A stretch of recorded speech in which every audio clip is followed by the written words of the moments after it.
लिखो आगे। देखो यार, हम सब पढ़े थे क्या जी? रासायनिक बल गति। क्या पढ़े थे? रासायनिक केमिकल काइनेटिक्स, ठीक ना। आगे हम लोग पढ़ेंगे शून्य कोटि की अभिक्रिया, जीरो ऑर्डर रिएक्शन। तो वहां से देखो पहले, ऐसी अभिक्रिया जिसका वेग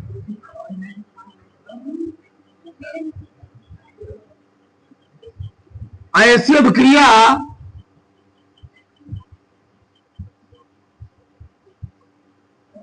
ऐसी अभिक्रिया जिसका वेग ऐसी अभिक्रिया जिसका वेग अभिकारक के सांद्रण पर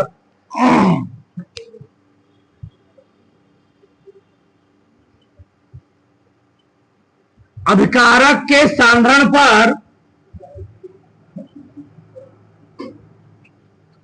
निर्भर नहीं करता है,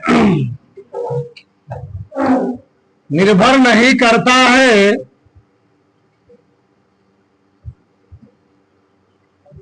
शून्य कोटि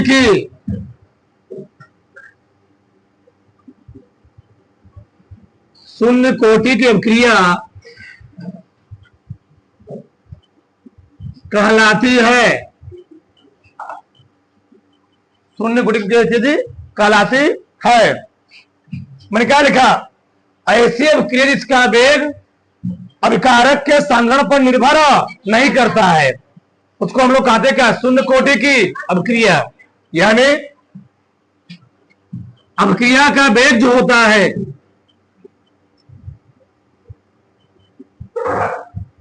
अभिक्रिया का वेग, यानी कह सकते हो आर का मान, ठीक, या बी का मान बोल दो, वह अभिकारक की सांद्रता पर डिपेंड नहीं करता है। यानी आर की पावर क्या होता है? जीरो होता है। क्या होता है? शून्य होता है। तो ऐसी अभिक्रिया इसका वेग क्या करे? अभिकारक के सांद्रण पर डिपेंड ना करे, उसको हम लोग क्या कहते हैं? शून्य कोटि की अभिक्रिया। हमने पढ़ाते समय एक बात बोला था, जो कोटि होता है वह प्रायोगिक मान होता है। क्या होता है? प्रायोगिक मान होता है। कि जो आणविकता होता है वह क्या होता है? सैद्धांतिक मान होता है। आणविकता में अणुओं की संख्याओं का योग होता है, और कोटि में सांद्रता पदों के घातों का योग होता है। इधर रखना। यानी जो हम बात करेंगे, जैसे मान लो, ठीक, जैसे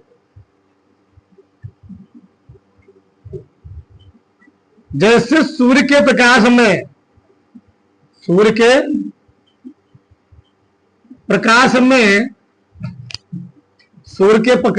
जी, यह सीएल का बनना कैसे लिखेंगे हम इसको? ए है H2 प्लस ए क्या है? I2। पहले लिखो, पहले समझो। ए है H2, क्या है? I2, ठीक। बन क्या गया?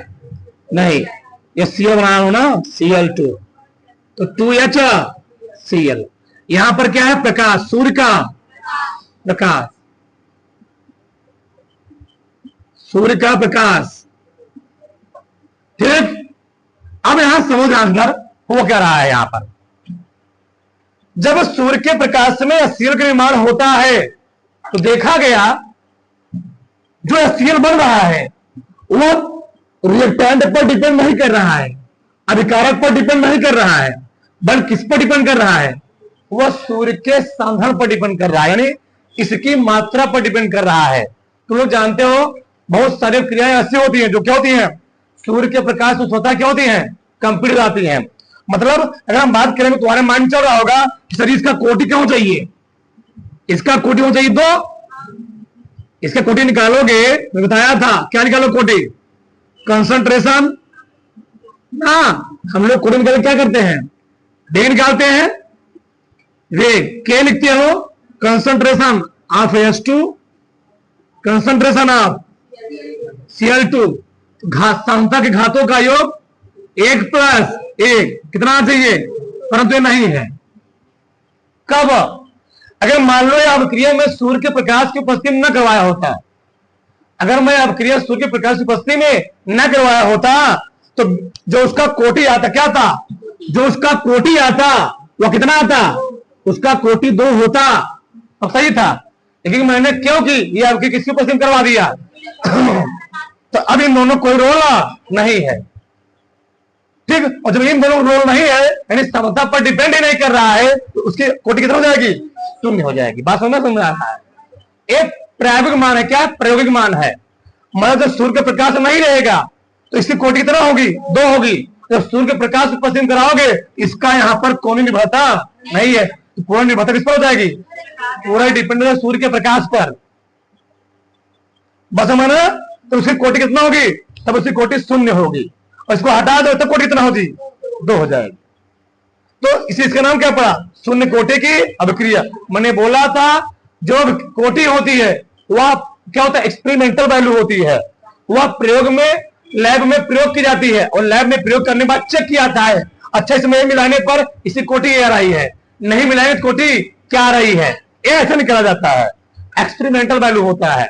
पसंद नहीं ना, डालो उसको। आगे हम लोग पढ़ेंगे शून्य कोटि की अभिक्रिया की विशेषताएं,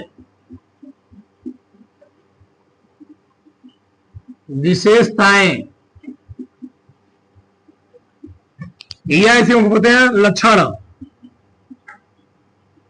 या गुण भी कह दो, सब बात एक ही है।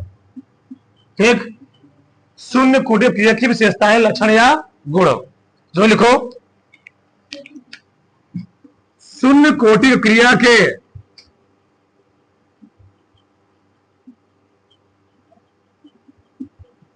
शून्य कोटि की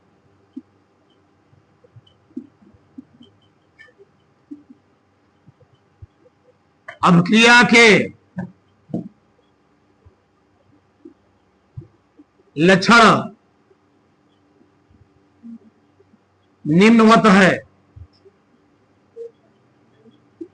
शून्य कोटि क्रिया के लक्षण क्या है जी, निम्नवत है। ठीक, पहला पॉइंट लिखो, पहला पॉइंट लिखो तुम लोग, शून्य कोटि क्रिया का समीकरण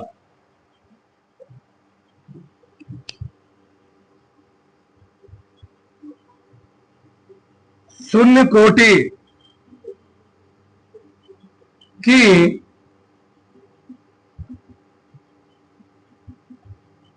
अभिक्रिया के वेग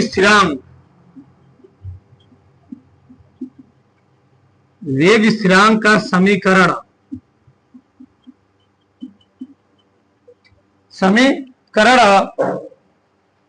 निम्नलिखित है या निम्नवत है। अभी हम आगे सब प्रूफ करेंगे चीज। ठीक, क्या होता है, के बराबर उसमें लिखो R0 concentration R0 minus concentration RT। ठीक, बटे क्या होता है, T होता है। ये होता है शून्य कोटि क्रिया के वेग स्थिरांक का क्या जी, क्या होता है, वेग स्थिरांक का समीकरण, यानी केवल क्या गया, कंसंट्रेशन R0 माइनस RT बटे क्या है, T है। इसी में हम लोग सर्व ऐसे लिखते हैं, के बराबर कहीं के लिए कैसे लिखा गया, क्या होगा, क्या एक्स बाई टी। ये कैसे है, बस आगे जस्ट मैं प्रूफ करने वाला हूं। ठीक, अभी आगे प्रूफ करेंगे पूरा। R0 क्या है, ये है आरंभिक अवस्था में अभिक्रिया का सांद्रण, ये क्या है, T समय बाद अभिक्रिया का सांद्रण।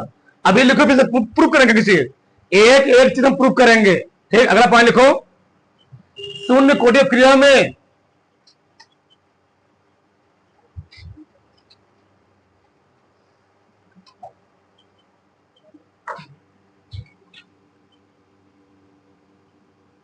शून्य कोटि क्रिया में, शून्य कोटि की क्रिया में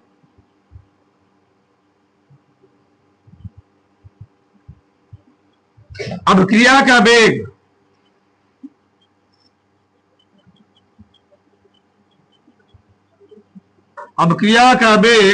सदैव नियत रहता है, सदैव नियत रहता है। इधर देखो ये क्या बोल रहा है, शून्य कोटि क्रिया में और क्रिया के वेग हमेशा क्या रहेगा, नियत रहता है। इसका मतलब क्या है, मतलब टाइम तो बढ़ेगा परंतु तो अभिक्रिया के वेग बढ़ने वाला नहीं है। तो ऐसे समझो, ग्राफ बना दे रहे हैं हम इसका, ये मान लो टी है, ये क्या है, टी वाला ग्राफ है। क्या ये टी वाला ग्राफ, ये किस ग्राफ है, ये वेग वाला ग्राफ है।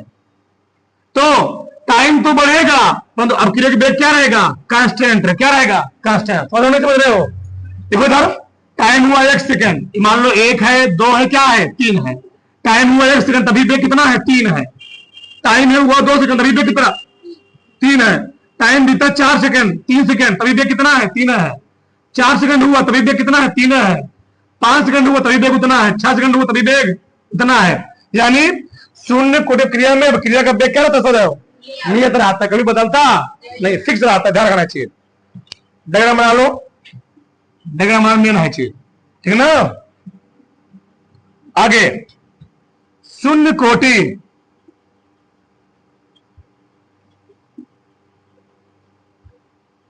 कोटि की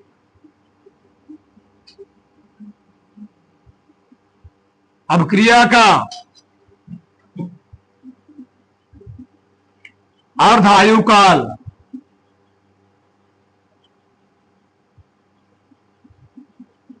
निम्नवत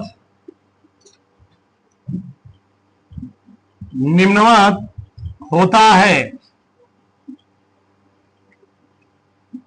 ठीक। टी हाफ बराबर, सब फार्मूले हैं, सब प्रूफ करवाएंगे, पूरा एक चीज पूरा प्रूफ करवाएंगे, ठीक ना। R0/2K, R0/2K, ये सब प्रूफ करेंगे हम लोग, एक चीज। आगे लिखो, शून्य कोटि की क्रिया के, हमें लिखवाया था वेग स्थिरांक का मतलब बताओ, क्या लिखा हुआ गया था,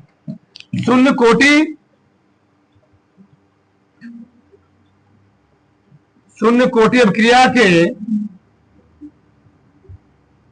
वेग स्थिरांक का मात्रक लिखवा गया ना जी, वेग का मात्रक, वेग स्थिरांक का मात्रक क्या होता बताओ,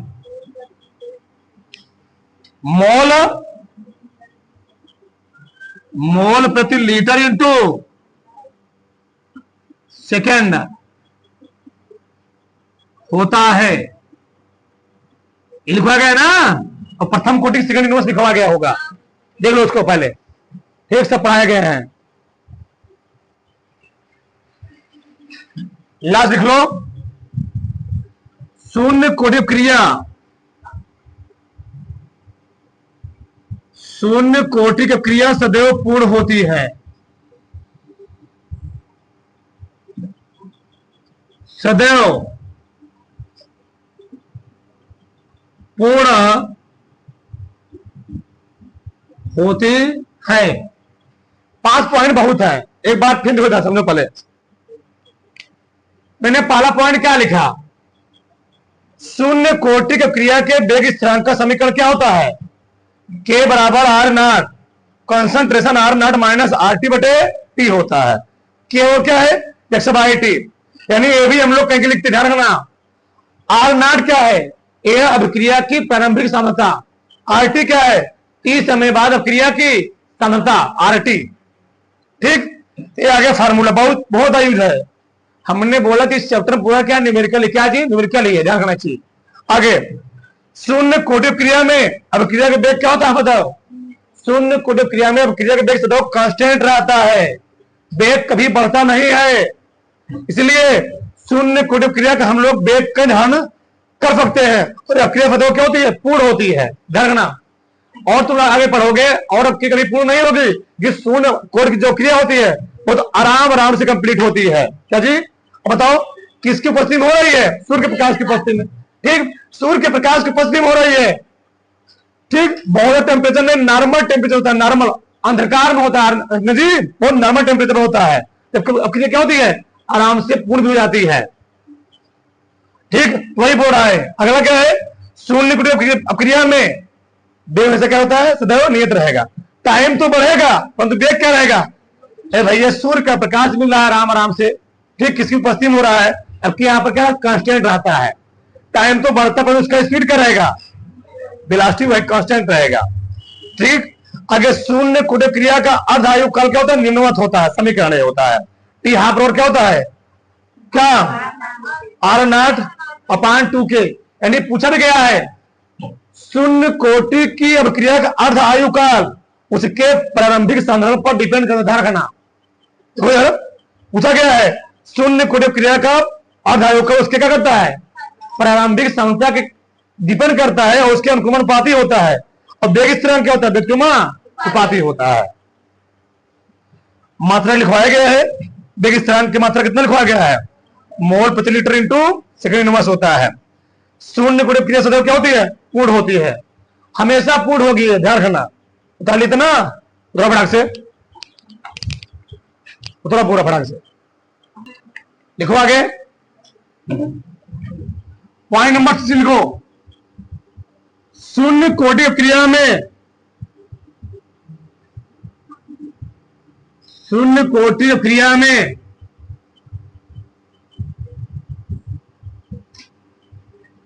अभिकारक की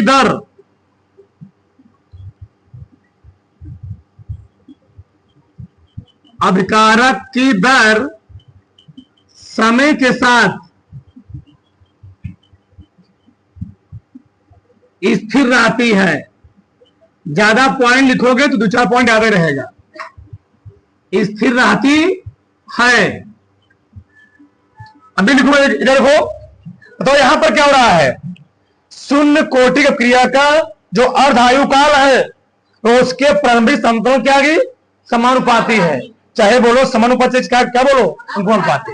लिखो अगला पॉइंट नंबर 7। इस अभिक्रिया का अर्ध आयु काल, इस अभिक्रिया का अर्ध आयु काल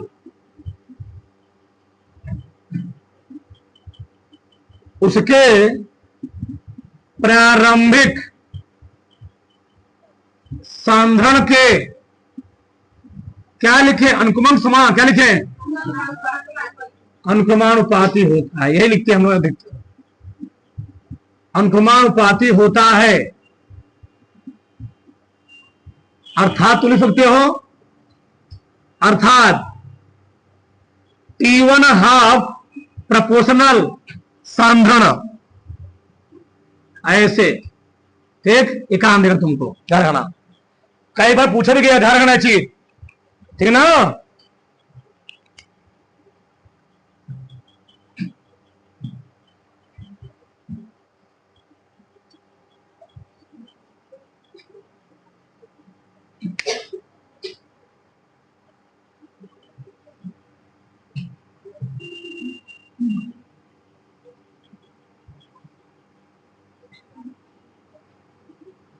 बस अपना एक पॉइंट और लिख लो। शून्य कोटि क्रिया में, शून्य कोटि की क्रिया में, शून्य कोटि की क्रिया का वेग स्थिरांक,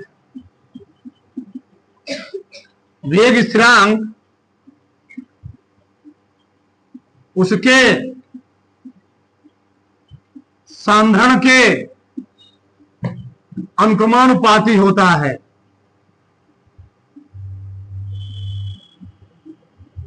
अनुक्रमानुपाती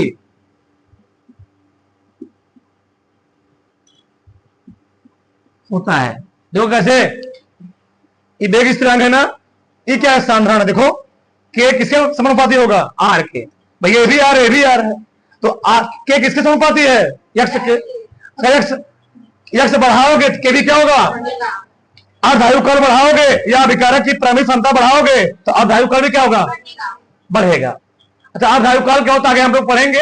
किसी अभिक्रिया की आधी मात्रा को पूर्ण होने में जो समय लगता है उसको हम लोग कहते क्या है, अर्धायु काल कहते हैं। तो ना आधी मात्रा, मान लो कोई मात्रा 1 घंटे में पूरी हो रही है तो उसकी 30 मिनट में मात्रा कितनी कंप्लीट हो गई, तो उसको हम लोग क्या बोल देते हैं, अर्धायु काल।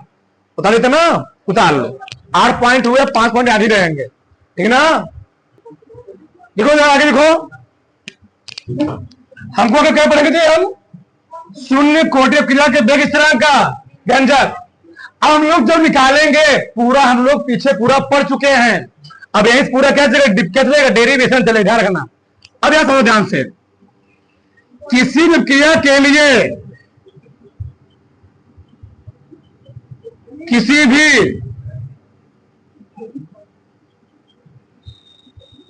भी अभिक्रिया के लिए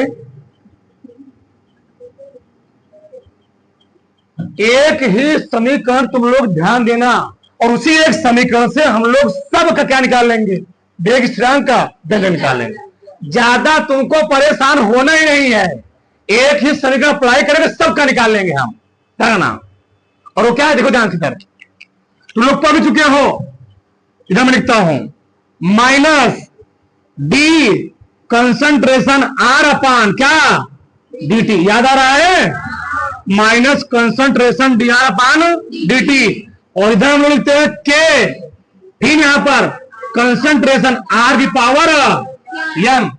क्यों, अरे भैया इसी से हम लोग सभी विक्रियाओं का क्या निकालते, बेग स्थिरांक का क्या निकाले थे, मात्रा निकाले थे, याद आ रहा ना, क्या इधर लिखते थे, कहां जा रहा था, नीचे जा रहा था, सबका निकाले थे।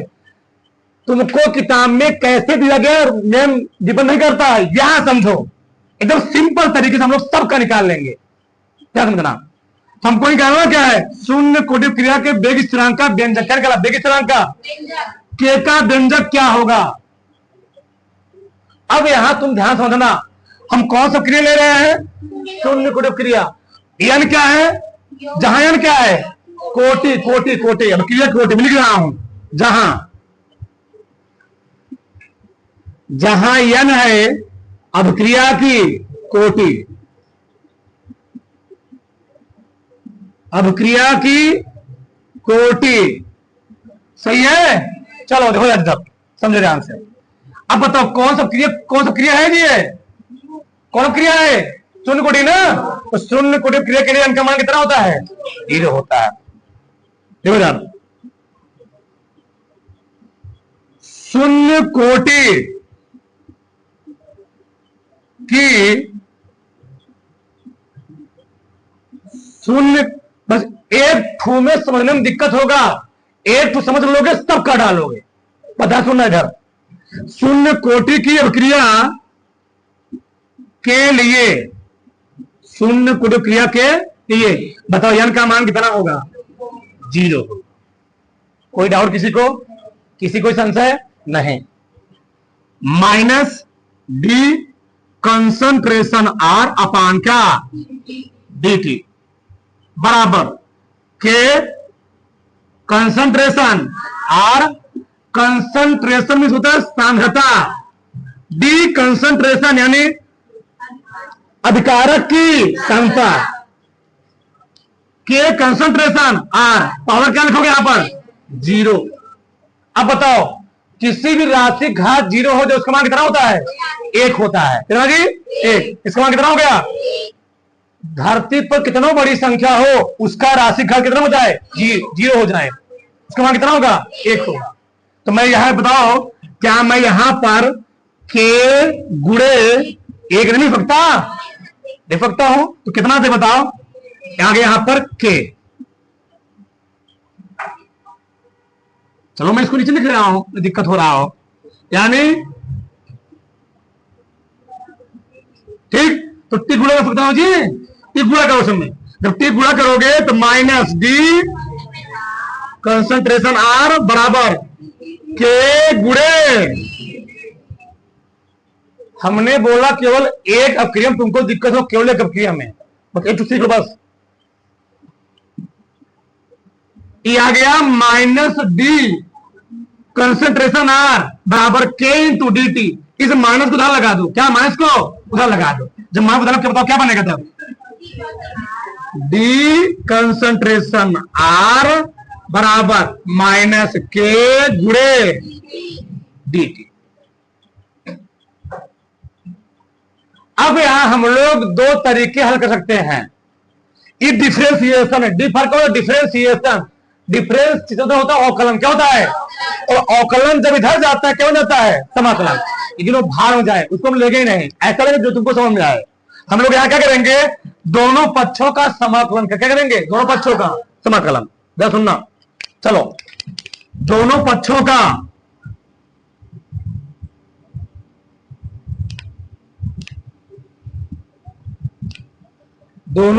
का क्या करने पर जी, समाकलन, समाकलन करने पर। जब दोनों पक्षों समाकलन करेंगे कुछ होता नहीं है, बस लगा देंगे समाकलन साइन, ऐसे समाकलन साइन है। डी कंसंट्रेशन आर बराबर कंसंट्रेशन माइनस के गुणे डी टी। पूरा सेम सेम है, बस मैंने क्या किया है, केवल मैंने समाकलन साइन लगाया। क्या लगाया, समाकलन का साइन। अब दिक्कत क्या है ये बताओ, हमने बोला था कंटेनर में 10 किलोग्राम गेहूं था, क्या तुरंत 10 किलोग्राम गेहूं आटे में बदल गया था, कुछ टाइम लगा था, प्रोसेस होने में कुछ टाइम लगा भैया। 5 मिनट 10 मिनट के बाद ही पूरा गेहूं आटे में बदलेगा, कि तुरंत तुम गेहूं डाल दे पूरा तुरंत क्या बन गया, संभव है ऐसा, नहीं संभव है। तो हम यहां क्या करेंगे, दो टाइम निकालेंगे, कहते टाइम जी, दो टाइम। ध्यान सुनना चीज को, t बराबर 0 पर और t बराबर t पर। t बराबर t क्या है, यानी t1 बराबर 0 पर, t2 बराबर t पर। ठीक, तो t1 से बड़ा कितना होगा, t1 जब अभी वो स्टार्ट नहीं किया गया, अभी बस गेहूं कंटेनर में डाल दिया गया है, तो टाइम कितना हुआ है 0। और t2 क्या है, जब पूरा गेहूं किसमें बदल गया, आटे में। बहुत ध्यान समझ दीजिए। अब बताओ, जब t1 बराबर 0 होगा, अभी पूरा गेहूं ही कंटेनर में है, उस कंडीशन में जो सांद्रण था R था, उसको हमने मान लिया कंसंट्रेशन। चलो एक मिनट, उसको हमने मान लिया क्या, कंसंट्रेशन, यानी अभिक्रिया का जो प्रारंभिक सांद्रण था उसको हमने क्या मान लिया, R नॉट। R नॉट क्या होता है, प्रारंभिक सांद्रण। क्या होता है, प्रारंभिक सांद्रण। अच्छा, अगला कुछ समय बाद, चलो इसको मान लेता हूं R1, क्या मान लेता हूं R1। अब कुछ समय बाद जो उसका सांद्रण हो गया, क्या हो गया, RT हो गया। क्या हो गया भैया, T समय बाद, क्या T समय बाद, तो R1 है R0 और R2 क्या है, अच्छा R1 क्या है, T बराबर 0 पर अभिक्रिया की प्रारंभिक सांद्रता, T2 बराबर T पर कुछ समय बाद अभिक्रिया की सांद्रता। अभिक्रिया समझ रहे हो, अभिकारक की सांद्रता। आर मतलब क्या होता है, रिएक्टेंट। रिएक्टेंट मींस क्या होता है, अभिकारक। अब यही तुम समझ गए, सब समझ लोगे। ए है विकार, ए क्या है, ए है विकारक। इधर क्या लिया मैं, टाइम, ये तो कांस्टेंट है ना, ये बाहर चला जाएगा, तो इधर। चलो अब समाकलन हम कहां से कहां तक करेंगे, इधर हम करेंगे, इधर हम लोग करेंगे कहां से कहां तक। हम लोग पहले क्या लेंगे, देखो ध्यान से, माइनस के बाहर चला गया, इधर लगाएंगे 0 से t, 0 से देखो 0 से t, और अंदर क्या है जी, अंदर है d इंटू टी है। ये बताओ, क्या हम d इंटू टी को 1 गुणे dt लिख सकता हूं, कोई फर्क पड़ेगा नहीं। अब यहां समझो, जब t बराबर 0 था तो सांद्रता कितनी थी, सांद्रता कितनी थी, अभी तुम R नॉट ही लिखो, तो मैं यही लिख देता हूं इतना। और T2 बराबर T पर सांद्रता कितनी है, R T है। और यहां क्या लिखा के बोलो, डी कंसंट्रेशन आर। अगर तुमको बहुत दिक्कत हो रहा हो, तुम्हारा मन के इसको भी मिटा दो, इतना ही लिखो। यहां मैं क्या लिखूंगा, आर नॉट, यहां क्या आ गया, आर टी। खुश। चलो, क्या मैं यहां पर एक गुणित लिख सकता हूं, कोई फर्क पड़ेगा? और मैं तुमको पीछे बता चुका हूं, अगर लिखा गया हो इंटीग्रेशन 1 इंटू dx, इसका मतलब क्या होता है, x। इंटीग्रेशन 1 इंटू dt, इसका मतलब क्या होता है, इंटीग्रेशन 1 इंटू dy, इसका मतलब क्या होता है।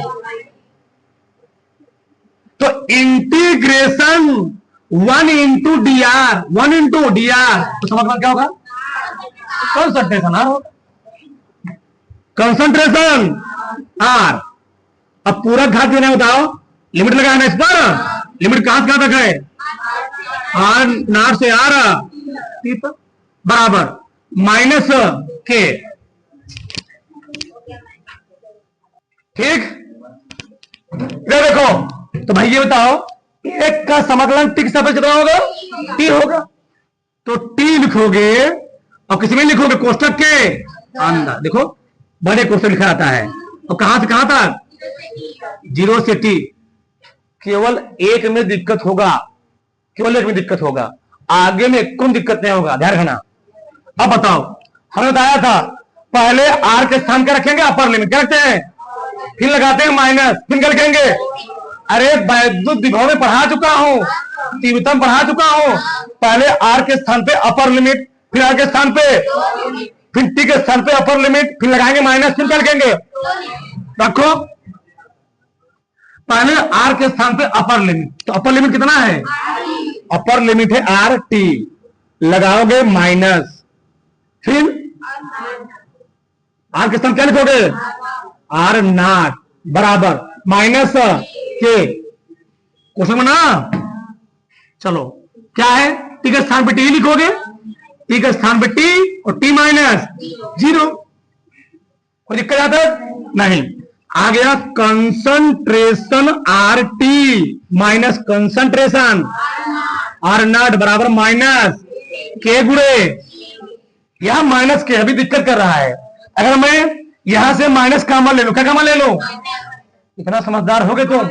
अगर माइनस कॉमन लूंगा तो आर नॉट कहां चलाएगा, आर नॉट चलाएगा आगे ना जी, नहीं समझ पा रहे तुम। एक काम करते हैं, इधर मैं माइनस से गुणा कर देता हूं, दोनों पक्षों माइनस से, ये वाला क्या हो जाएगा, प्लस। इधर प्लस हो गया ना, इधर जो माइनस है क्या हो जाएगा, और जो प्लस है माइनस, यह क्या आएगा, ये क्या आएगा।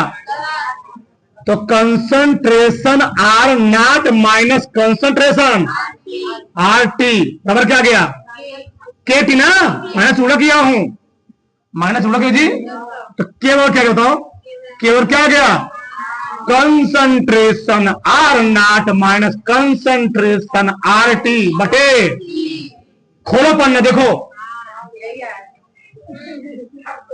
शून्य कोटि क्रिया के वेग स्थिरांक का समीकरण यही था, दूसरा आया था, देखो यही था, करो बराबर से। ठीक,